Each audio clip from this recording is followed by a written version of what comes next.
Good wishes to TGC panelists from Team Liquid Smoke of IIM Calcutta. After having gone through the governance challenge, we have identified the key problems to be absence of a long-term strategy and lack of common programs to build employability skills among the youth. We also see a lack of participation for private institutes and industry for any such program. There is also unavailability of a common platform for grooming talents from private and government schools alike.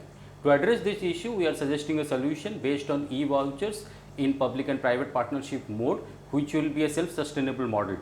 The key component will be designing of these courses, adapting various age brackets in consultation with state technical bodies and industry. These courses can be further sub-bracketed into categories of general such as creative and ethics, tech-oriented such as programming languages, artificial intelligence, machine learning, and evergreen such as manufacturing technology, agriculture technology, entrepreneurship, etc. We suggest these courses to be delivered in a hybrid mode so as everyone can access this. Even though the cost has to be borne by the government, but we suggest a 10% cost for private school students to be borne by them for a better economic feasibility of the program. Selection and empanelment of private institutes for delivery of this program would be critical, which has to be reviewed every 3 years. This should ensure that they remain competitive in terms of quantity of delivery of the program, which will enhance their brand imagery.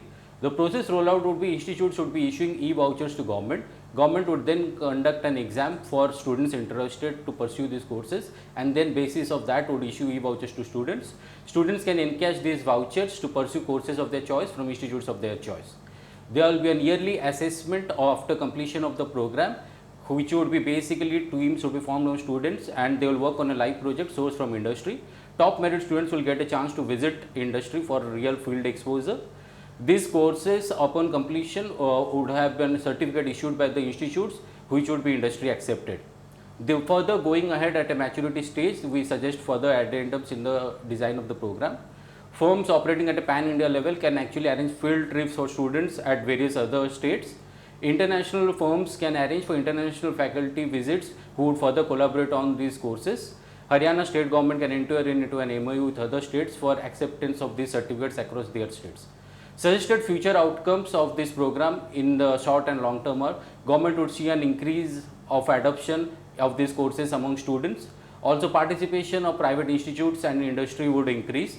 Students will get an in-depth exposure which will lead them to better opportunities in terms of employability and self-employment. Firms would gain from tax and CSR benefit regime, and this would help them in ease of business. They will also have an availability of skilled pool of workforce. Private institutes would gain from the stakeholder collaboration, which would increase their business relevance. Thank you.